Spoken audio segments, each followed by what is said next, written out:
The book Abundance by Ezra, Klein and Thompson defines abundance as a state in which there is enough of what we need to create lives better than what we have had, mainly in terms of housing, transportation, energy and health. Sounds more like a basic definition of progress, but putting that aside, the authors argue that having a democratic party that is capable of painting and delivering this vision is what is required to prevent the US from sinking into outright fascism. Economic growth that improves the lives of the electorate would certainly dampen the appeal of the far right. At best, though, the authors outline a well-trodden path for kicking the can down the road. They argue that Democrats are too focused on redistribution and not enough on investment and productive expansion, that they are too protective of housing and environmental regulations, thereby blocking house building and investment, including in renewable energy and high-speed rail. The Democrats, of course, have done plenty of deregulating though. That hasn't always been a wholly bad thing. While Jimmy Carter attacked wages and welfare, his Airline Deregulation Act of 1978 broke up the old private airline cartel and made air travel much more affordable for working class people. Bill Clinton's deregulation, however, included the privatization and rationalization of social welfare, making workers, especially single mothers, more dependent on employers. His deregulation of financial services enabled the mergers of banks, insurance companies and investment houses, forming extremely powerful private monopolies, and prevented government oversight of the risky trading that contributed to the 2008 financial crash. He slashed direct public investment in infrastructure, giving away government contracts for private providers with targeted corporate tax cuts, i.e. the privatization of public wealth, making the public poorer and the cost of infrastructure more expensive. Not all regulation is good, of course, and capitalism is very bureaucratic.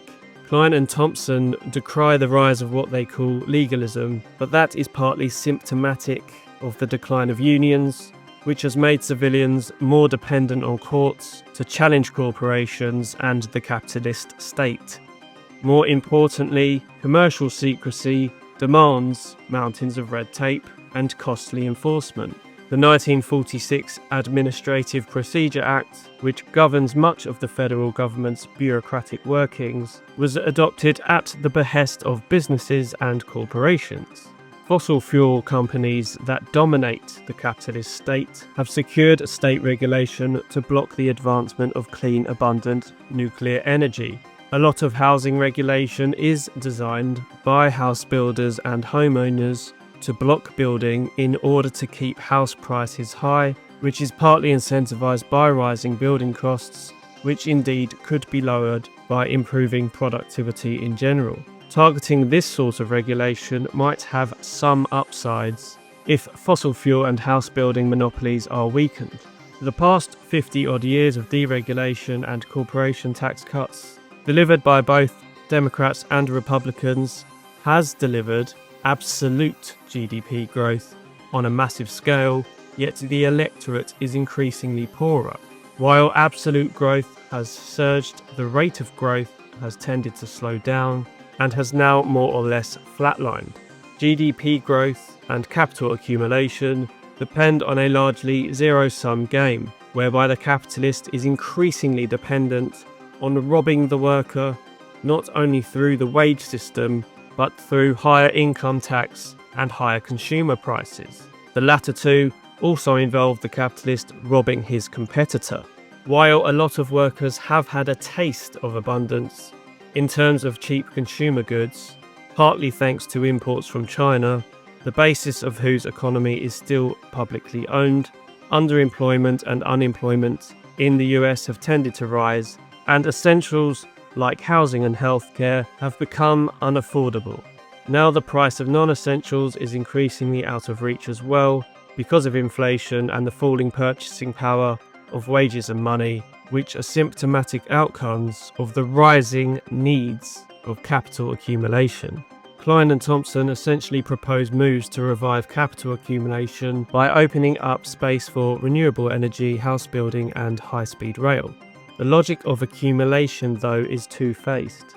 Capital needs to accumulate to offset the devaluation naturally induced by accumulation. Making more commodities in less time, with less labour, makes things cheaper and subsequently devalues capital.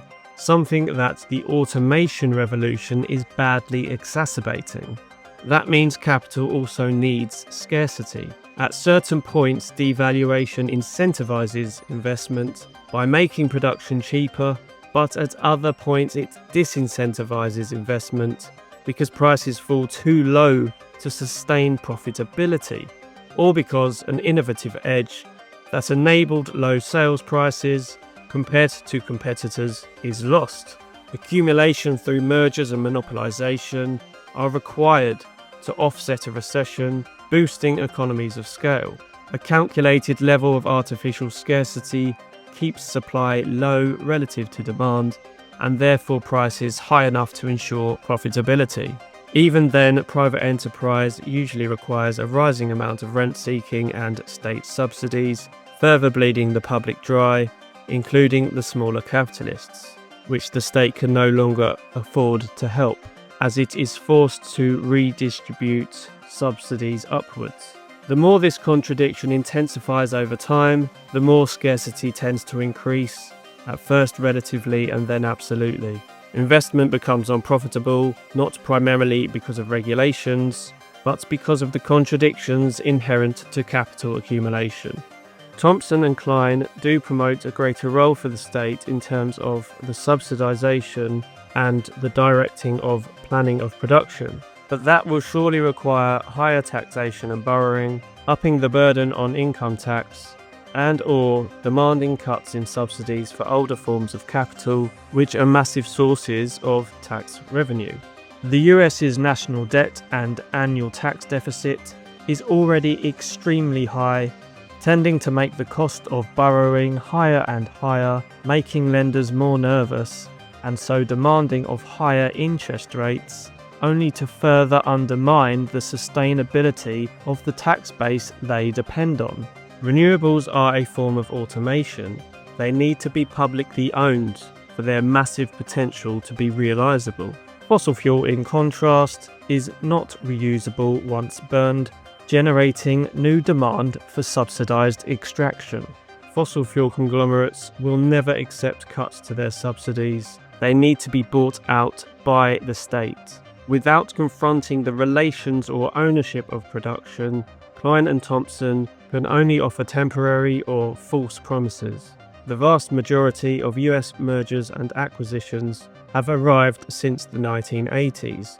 Through bankruptcies and mergers, around half of the companies on the stock market have disappeared since the turn of the century. Breaking up monopolies succeeded for a while, but monopolization inevitably roared back with a vengeance. This hyper-monopolization has been driven by capitalism's demand for higher productivity and, in turn, the automation revolution, which is essentially abolishing commodified labour time, the source of profit. What we actually need, what is actually becoming an economic necessity, is a final merger, which would therefore have to be publicly owned, since no exchange of ownership is necessary in a total monopoly. That would then enable production without the profit necessity, increasingly unleashing the full potential of humanity and technology, and decentralizing wealth and power as prices of goods and services consistently fall. Klein and Thompson's definition of abundance is quite vague and unambitious. Abundance for whom? Capitalist abundance tends to be for a dwindling few. My last book, rather more ambitiously, appealingly, and specifically, is called Abundant Material Wealth for All, and I argue that this should be the title of Communist Party manifestos. Communist abundance is extremely plentiful material and spiritual wealth for all on a sustainable basis, even for the old, dying out capitalist class, if it ever comes to its senses, which could be aided to some degree by compensating them for the public expropriation of their factories via long-term debt payments.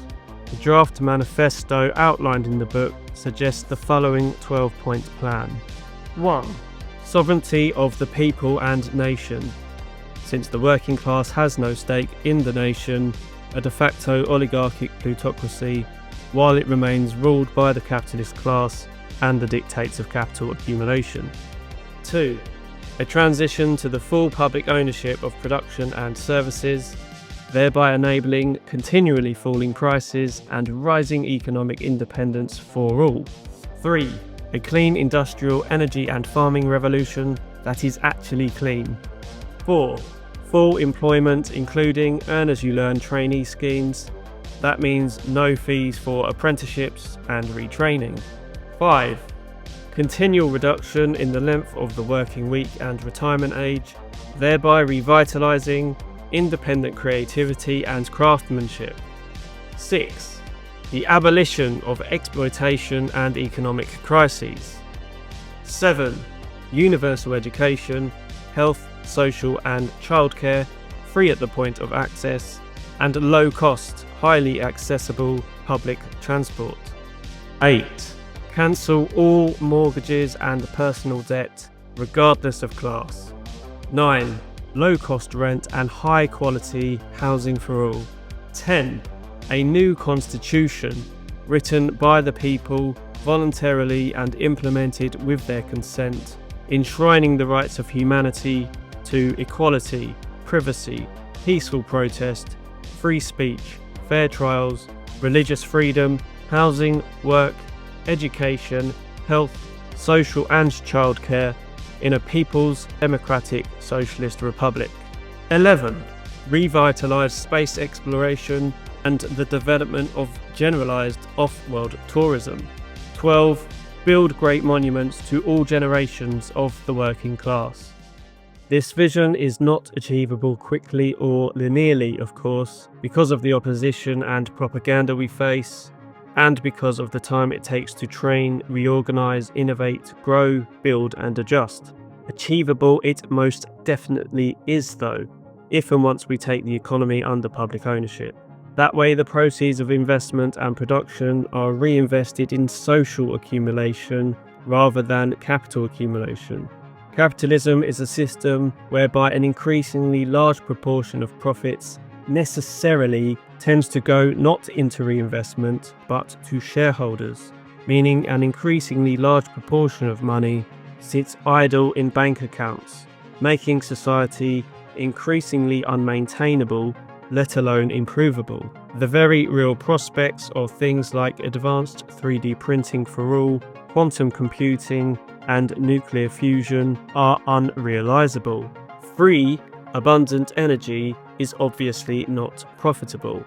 Only by taking the entirety of the economy under public ownership, ultimately globally, can capital accumulation and its ill effects be extinguished for good, because capitalism tends to need ever more privatization, again in order to offset the devaluation that it itself produces. Hence why the US encircled and blockaded the Soviet Union ever more intensely. But devaluation cannot go on forever. Money cannot be devalued forever. An automated system of production cannot be capitalist, and capitalism cannot consummate the automation revolution. Robots cannot buy the products you need to sell. Communism is not only a better, higher, more productive economic system, it is one that innovation, which capital itself demands, makes necessary. Abundance is not a pipe dream. It is the future. There is no need to water down its meaning.